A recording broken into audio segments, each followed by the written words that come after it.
Hello to all my wonderful patrons. How the hell you doing? Sorry, I had to start over again because I thought the script didn't update, but it totally did. I just forgot to write one part of it. And there are sirens.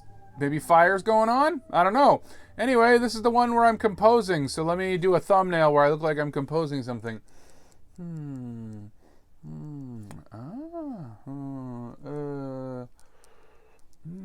Is that what composing looks like? I don't know. Anyway, let's get this one on the road, shall we? Yeah. Oh. You're not going to get to hear the song that I compose. Just straight up. Because this is raw video. So just, heads up when the episode gets to that part, it's just going to stop. So there you go. Cool. Let's get this thing rolling, shall we? Let me think of an opening line. I looked up the definition of symphony, and just in case, this is not that. True story, I looked up the definition of symphony when I was coming up with this gimmick. And I was just like, just to be safe, let's call it a piece, a composition. Anyway. This is where the theme song goes. That's why I'm being quiet right now. I guess I just really thought I didn't update this script, but I did. All right. Well. You're listening to Fix My Carcast, hosted by Bear Claw Billy, and this is episode 96. Comedian and musician Keith Hebert is absolving mediocrities everywhere. But first, housekeeping. This is the show where you pick what I say and how I say it. Pick a topic or prompt by donating to the GoFundMe, and vote on the gimmick by joining my Patreon for just $1 a month. Join at the $5 or higher level and also get bonus episodes and behind-the-scenes footage. Links are in the description. Also down there, merch. Get yourself some merch. You will be sustaining all the... I couldn't think of a single music term. That's why I wasn't classically trained. No new donors this week. The total raised for paying off my car repair debt is still holding at $1,571. Also, when we get to $2,000, we unlock an automatic show gimmick, which is I will watch all the Fast and Furious movies back to back and then record my podcast at the end. Fun fact, did you know that this whole podcast disappears when we hit $3,000? My podcast, growing fainter, all the fainter till no one plays it at all. Hey, do you like the theme song? No? Well, if you make a donation of $50 or more, in addition to picking an episode topic, you get to change one thing about the theme song forever. Unless somebody else changes it back. Want me to toss in a little night music? I'll do it! $50. No new patrons this week. Bummer. Now it's time for a topic suggestion. I'll suggest topics I think I could easily talk about for a whole episode, though admittedly I think the show is more fun when it's something I'm completely clueless about. So, something I could talk about is that new Britney Spears memoir. I've been wanting to read it since the day it came out, and I'll read it and review it if I get a donation of, let's say $20.93 plus tax. Want to know more? Donate today. I don't edit, I don't go back, but I really blew my line there. Okay, checking in on the best city in the world based on which city listened to the last episode the most. And our big winner is Portland, Maine. Congratulations, Portland, Maine.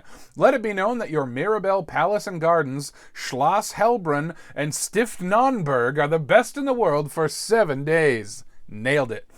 Last episode, I reviewed the 31 horror movies I watched for the first time this October while using a witchboard. You can see video of the entire episode, including a picture-in-picture cam, so you can see the spooky messages from beyond with your own eyes over on Patreon. Also, head over to Patreon for a bonus episode where I talk about those same horror movies, but with big-time spoilers. By the way, you may have noticed that there were still 2 days left in October when I released the last episode. So I owe you 2 more horror movie reviews. Okay, well, here goes. On October 30th, I watched The Mist. 2007's The Mist, based on a Stephen King novella, short novella. And my quick and dirty review is that Peacock should not show the TV edit of movies on their streaming service. Yeah, I got about 15, 20 minutes into The Mist, and everybody was saying, what the heck? What the heck is that? Oh, crud. And I was like, all right, what? So my review of Peacock is, hey, stop showing the censored versions of movies on your streaming service. And my review of The Mist was pretty good, pretty okay. Interesting premise, left me wondering where it all came from and where it was all going. Quite the ending is all I'll say. I enjoyed it. It was a vibe. Anyway, on October 31st, I watched The Pit and the Pendulum from 1962. There are a few film adaptations, and I might check out the others. But yes, you may have noticed that with my last two entries, I did a King and a Poe, as I had hoped to do. So yeah, Pit and the Pendulum, Vincent Price, great as always. Some other actors I recognize from stuff, I'm going to say Twilight Zone. I feel like whenever I see an actor and I'm like, what have I seen you in? I just roll the dice and it's probably a Twilight Zone. So please, I don't know, get in the comments and tell me whether or not there were Twilight Zone people in The Pit and the Pendulum. Interesting. I dug it. It was kinkier than I was expecting. I didn't actually know what the plot was. I feel like all I ever really knew about The Pit and the Pendulum was the big ending set piece of the title, which, you know, they did pretty interestingly. The score was amazing. Oh yeah, speaking of the Twilight Zone, I think Richard Matheson wrote the adaptation. Who did the music? Les Baxter. I love Les Baxter. So yeah, an interesting experimental kind of score, and I really dug that. Admittedly, it is one of those scenes of a lot of people talking movies, and after a while I was getting a little like, about all the dialogue. But you know, it was fine. It was a good time. It was interesting. It's an interesting story. So yeah, there you go. Now your October has been fully reviewed, though I did also squeeze in Lord of Illusions and Dead Calm, just so you got your 31 movies. So you've now had 33 horror movie recommendations. If you can't think of a horror movie to watch at this point, I can't help you. I've done all I can. Also, thanks for listening to the last Halloween special, everybody. That got a real spike in downloads. More than the current episode, to be completely honest, so please go listen to the current Halloween special. But whatever, as long as you're listening to the show, I'm a fan of yours. Okay, let's talk next week's gimmick poll. These are your choices for next week's episode gimmick.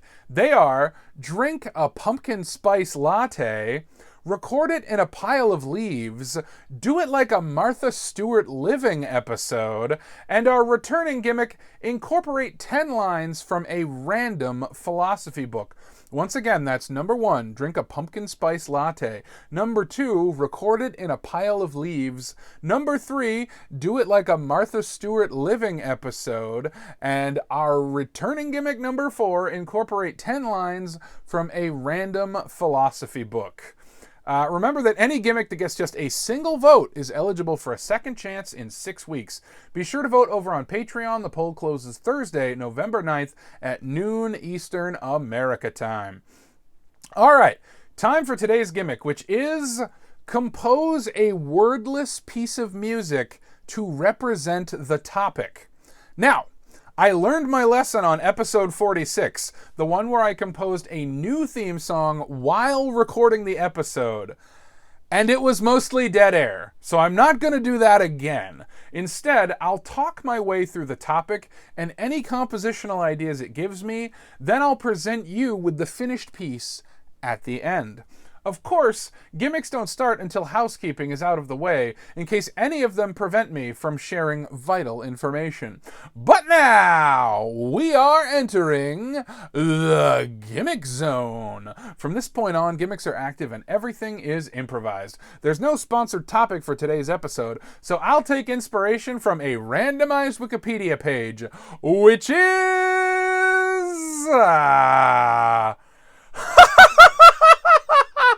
I love it.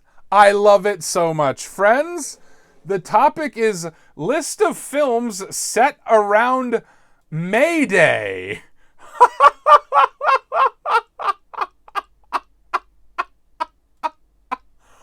Wow!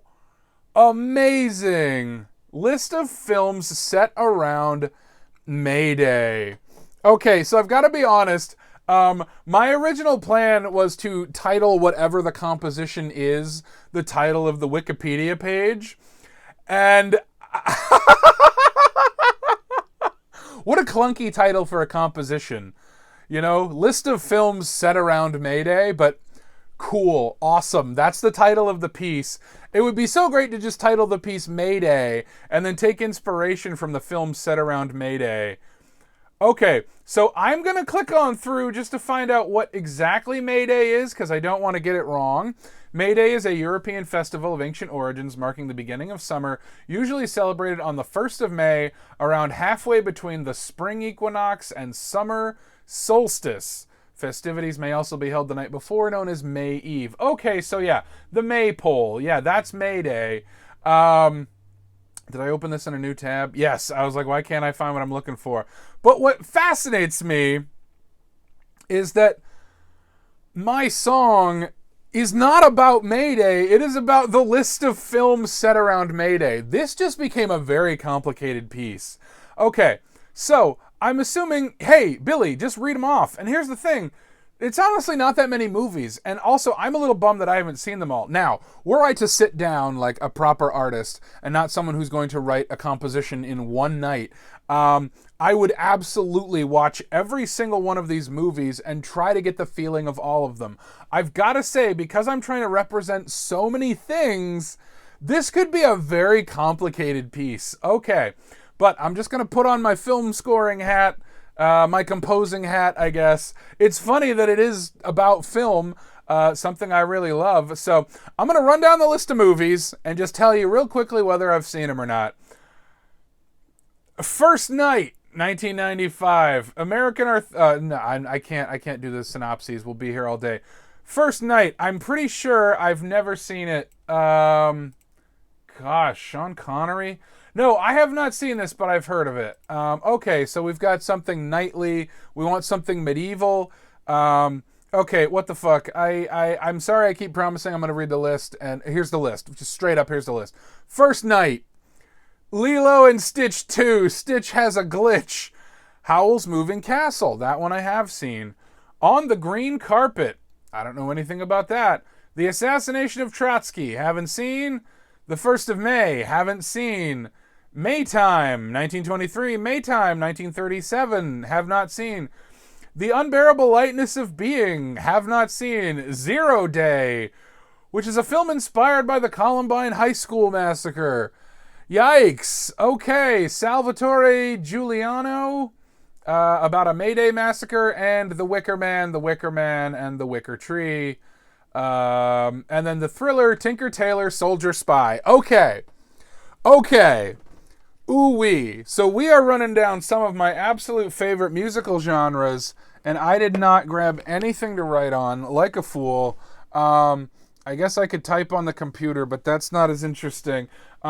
Okay, so we've got some options, folks. We have some options. So Tinker Tailor Soldier Spy. So I think because it's representing May Day, it needs to mainly be like that sort of folksy sound that I can't do very well. Okay, so Knights. Lilo and Stitch, Aliens, with maybe a Hawaiian flair, Howl's Moving Castle, Studio Ghibli, that very, light animated sort of thing. On the Green Carpet is a romantic comedy, Assassination of Trotsky. The 1st of May, this does not say what it's actually about, other than it's Joe DiMaggio's last film. Columbine, boy, you're really... Yeah, so Zero Day and Salvatore Giuliano is a gangster film. Yeah, we're hitting, just looking at the genres. Adventure, animated, comedy, drama, historical, horror, thriller. My goodness. So, yeah, we've got spies, we've got gangsters, we've got knights, we've got aliens.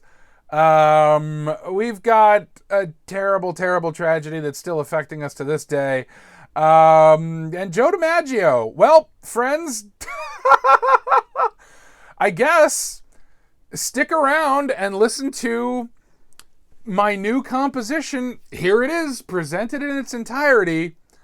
List of films set around May Day.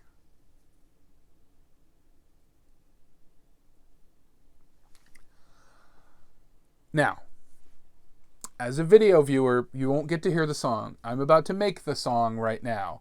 But I do still need to do an as always, and I've thought of a perfect one that I'll get, and I don't know if everybody else will. Wait, is May Day the 1st of May? I need to make sure that it is in fact the 1st of May. Yes. Okay. Perfect.